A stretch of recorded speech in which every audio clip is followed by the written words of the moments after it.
Hi friends அனைவருக்கும் என்னோட இனிய வணக்கங்கள்.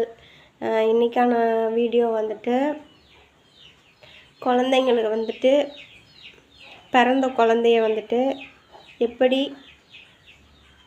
குளிப்பாட்டணுங்கிறத பற்றின வீடியோ தான் இன்றைக்கான வீடியோ. சரிங்களா? குழந்தை பிறந்த உடனே என்ன பண்ணுவாங்க, வயிற்றுலேருந்து எடுத்தோன்னே என்ன பண்ணுவாங்க, துணி வச்சு காட்டன் துணி வச்சு குழந்தைய வந்து லைட்டாக அப்படியே தொடச்சி எடுத்துகிட்டு கொண்டு வந்து தாயோட மார்பு மேலே போட்டுருவாங்க. சரிங்களா?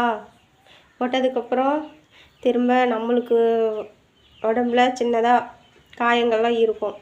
அது ஆறுறதுக்கு எப்படியும் ஒரு 2 நாள் 3 நாள் ஆகும். அது வரைக்கும் நாம் வந்து ஹாஸ்பிட்டலில் இருப்போம்.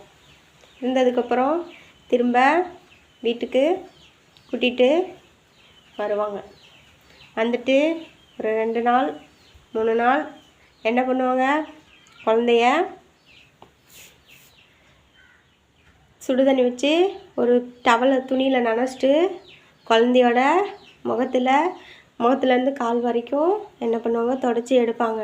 அதுக்கப்புறம் குழந்தை பிறந்து ஒரு வாரம் ஆனதுக்கப்புறம் என்ன பண்ணுவாங்க, தண்ணி ஊற்றி குளிப்பாட்ட ஆரம்பிப்பாங்க. சரிங்களா? அந்த காலத்தில் வந்துட்டு எப்படின்னா, குழந்தைய குளிப்பாட்டுறதுன்னா வந்துட்டு வெயில் காலையில் வெயிலில் தண்ணியை வச்சுருவாங்க. தண்ணி வச்சுட்டு மதியானத்துக்குள்ளே அந்த தண்ணி சூடாயிருச்சுன்னா அந்த சுடு தண்ணியை தான் எடுத்து குழந்தைய வந்து குளிப்பாட்டுவாங்க. அந்த காலத்தில் இருக்கவங்க தண்ணி நல்லா நெஞ்செல்லாம் நல்லா நீவி விட்டு, அடுத்து கை காலெலாம் நல்லா உதறி விட்டு, மூக்கெல்லாம் நல்லா எடுத்து விட்டு, நெத்தியெல்லாம் நல்லா தேய்ச்சி விட்டு அந்த மாதிரி பார்த்து குளிப்பாட்டினாங்க. ஆனால் இந்த காலத்தில் இருக்கவங்களுக்கு வந்துட்டு அந்த மாதிரியெல்லாம் தெரியாது. ஏதோ குளிப்பாட்டினோமா, தண்ணி ஊற்றுனோமா, சோப்பு போட்டோமா, டக்குன்னு துவட்டிட்டு குழந்தைய உள்ளே கொண்டு வந்துடுறாங்க. குழந்தையெல்லாம் அப்படியெல்லாம் குளிப்பாட்டக்கூடாதுங்க. குழந்தையெல்லாம் குளிப்பாட்டுறப்ப கை காலெலாம் நல்லா நீவி விட்டு, நெஞ்செல்லாம் நல்லா விரல் வச்சு பண்ணி விட்டு அப்படி தான் வந்து நாம் குழந்தைய குளிப்பாட்டணும். இதை முதல்ல நல்லா தெரிஞ்சுக்கோங்க. சரிங்களா? ஏன்னா நிறைய பேத்துக்கு வந்துட்டு குழந்தைய வந்துட்டு எப்படி குளிப்பாட்டணுங்கிறது வந்து தெரிய மாட்டேங்குது. சரிங்களா? குழந்தைக்கு வந்துட்டு குளிப்பாட்டுறப்ப என்ன பண்ணணும், குழந்தைய தலை குளிப்பாட்டுறப்ப குழந்தைய தலை இப்படி அண்ணாக்க வச்சுட்டு தலைக்கு இந்த பக்கத்து தான் தண்ணி ஊற்றணும். ஃபஸ்ட்டு என்ன பண்ணணும், இந்த பக்கத்து தண்ணி ஊற்றிட்டு தலையெல்லாம் நல்லா இது பண்ணிவிட்டு அதுக்கப்புறம் தான் கை கால் உடம்புக்கெலாம் சோப்பு போடணும். சரிங்களா? தலைக்கு தண்ணி ஊற்றுறப்ப கூட என்ன பண்ணணும், மூக்கை அப்படியே பொத்திக்கணும். மூக்கை அப்படி பொத்திட்டு தான் அப்புறம் தண்ணி ஊற்றணும். ஏன்னா மூக்கு வழியாக காது வழியாக குழந்தைக்கு தண்ணி உள்ளே போயிடக்கூடாது. அதுக்காக என்ன பண்ணுவாங்க, தலையிலேருந்து ஃபஸ்ட்டு இங்கிட்டு இது பண்ணிடுவாங்க. முகம் கழுகுறப்ப காதுலெல்லாம் தண்ணி போகாத அளவுக்கு என்ன பண்ணுவாங்க, தண்ணி போகாத மாதிரி குழந்தைய அந்தளவுக்கு சேஃப்டியாக குளிப்பாட்டணும். சரிங்களா?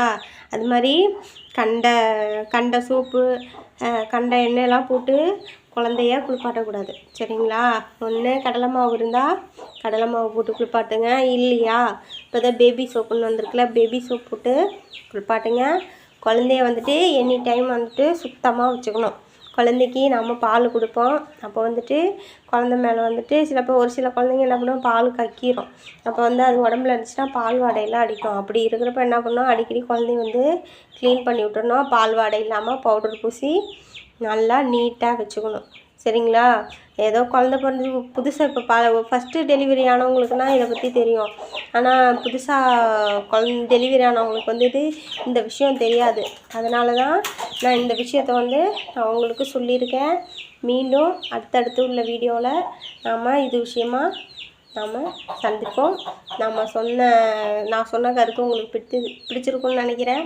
என்னோடய வீடியோ பாருங்கள், மெயினாக லைக் பண்ணுங்கள், அடுத்து சப்ஸ்கிரைப் பண்ணுங்கள், கமெண்ட் பண்ணுங்கள்.